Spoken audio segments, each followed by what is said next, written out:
नमस्कार मंडळी, मी लीना पुन्हा एकदा आपल्या यूट्यूब चॅनलमध्ये तुमचं सर्वांचं मनापासून खूप खूप स्वागत करत आहे.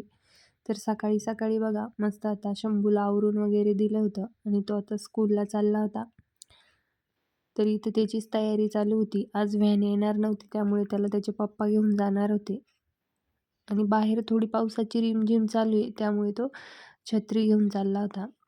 त्यानंतर आज मी डब्याला त्याचं चालू होतं का मम्मी बटाट्याचा पराठा बनव बुवा असं. तर आता मी खूप दिवसातून पहिल्यांदा ट्राय केला.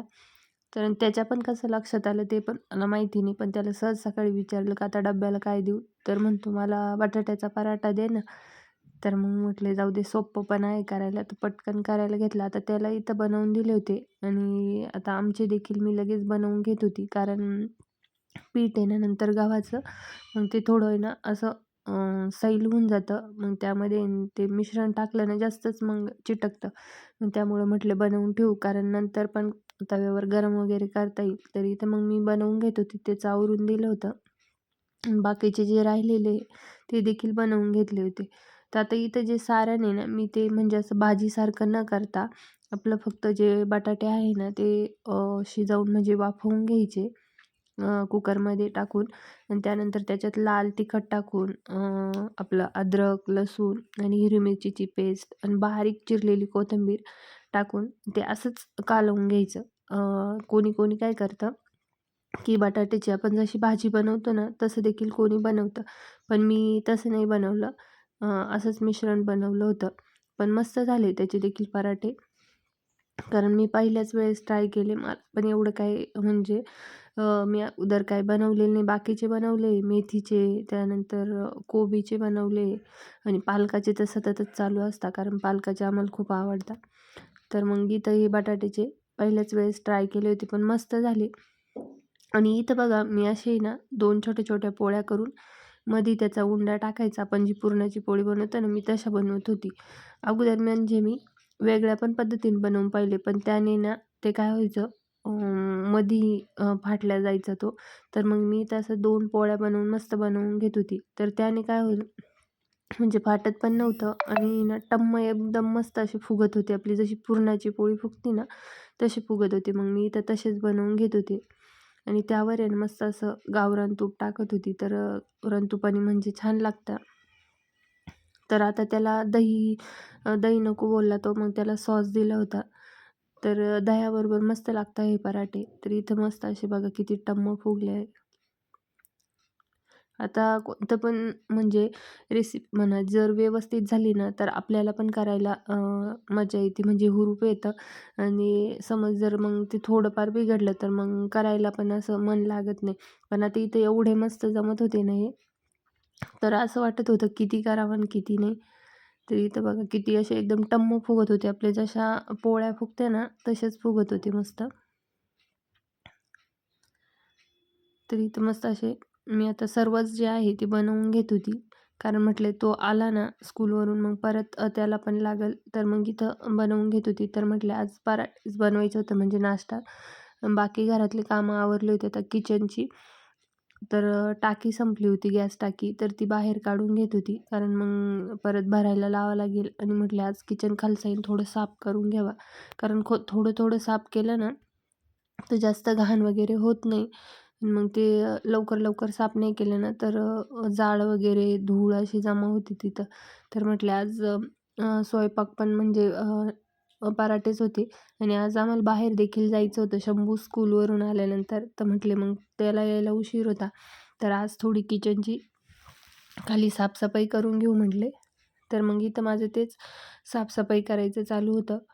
कारण असं पण मी आवरत असते टाकी वगैरे संपली किंवा असं पण थोडीशी जर वाटली ना, मी थोडं साफ करून घेते. म्हणजे जास्त धूळ झाली ना, मग आपल्याला जास्त साफ करायला आणि जास्त मग जीवावर येतं आणि घाण पण जास्त निघते.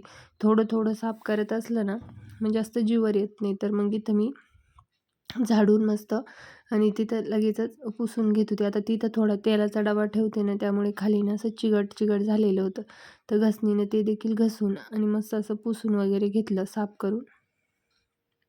आता घरातली कामं बघा, आपण थोडं करून आवरत असलो ना, मग आपल्याला जीवावर जात नाही. आपण जे एकच सोबत सर्व आवरायला काढलं ना, मग त्या दिवशी जास्त आपल्याला पण कंटाळा येऊन जातो. कारण एवढे कामं एका दिवसात करायची. कारण रोज थोडं-थोडं केल्यावर कामं पण पूर्ण होते आणि घर पण क्लीन होतं. आता इथे मी पुसून वगैरे घेतलं आणि तिकडं मस्त असे आता हे जे आहे ना, आता यामध्ये काहींमध्ये ना बारीक भांडे ठेवले, काही किराणा ठेवलाय म्हणजे खालच्या खालीच काढायला. तर मग एक कप्पा साफ केला होता. दुसरा देखील इथं साफ करून घेत होती मी मस्त. आता हे जे असं वायपर पेपरच म्हणा तुम्ही असं, तर त्याने इतक्यात साफ होतं म्हणजे पुसलं ना पटकन निघून जातं. तर त्यानेच मी आता ही खालची फरची जी आहे ती क्लीन करून घेत होती. कारण ते फक्त ओलं करायचं आणि थोडंसं पिळून घ्यायचं. पटकन कोरडं पण होतं आणि घाण पण पटकन निघती. ते ना बांबूपासून तयार केलेले ते आहे ते रुमाल. पण मस्त आहे, छान आहे. किचन पण छान साफ होतं त्याच्याने. आता याच्याने मी खाली असं पुसून वगैरे घेतलं होतं, साफ करून घेतलं. तसं कामं वगैरे आवरली आणि शंभू स्कूलवरून आला होता ना, आम्ही लगेचच त्याला घेतलं, आवरलं आणि आता आम्ही चाललो होतो नाशिकला आधार सेंटरला. कारण आता माझा हा 4था ते 5वा चक्कर आहे. माझी आधार कार्डवरची जन्मतारीख आहे ना, जेव्हा लग्न झाल्यानंतर नाव चेंज केलं ना, तेव्हा ती म्हणजे बदलून गेलेली. तर मग त्यासाठी तर त्याने काय होतंय, म्हणजे खातं वगैरे खोलायचं बँकेत ते पण नाही खोलता येत आहे. पॅन कार्डचं पण नाव चेंज करता येत नाही त्यामुळे. तर मग आता हा आमचा 3रा ते 4था चक्कर आहे इथं. तरी ते काम होत नाही. पण मग आज पुन्हा परत आलो होतो कारण परत मेसेज आला होता रिजेक्ट झालं. तर मग इथं त्यासाठीच आलो होतो.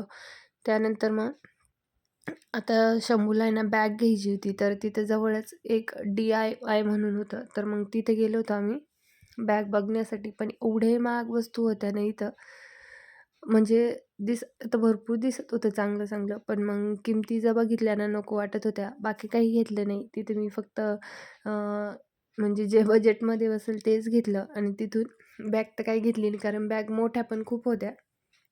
त्याच्या साईजच्या पण नव्हत्या. तर मग काही घेतलं नाही. तिथून 1-2 सामान घेतलं आणि लगेच निघालो. तर चला आजच्या पुरतं एवढंच. व्हिडिओ आवडला असेल तर व्हिडिओ लाईक, शेअर करायला विसरू नका ताईंनो. आणि चॅनलवर नवीन असेल तर चॅनलला देखील सबस्क्राईब करा. आणि तुमचे काही कमेंट असतील तर कमेंट देखील करत जा. सजेशन पण देत जा.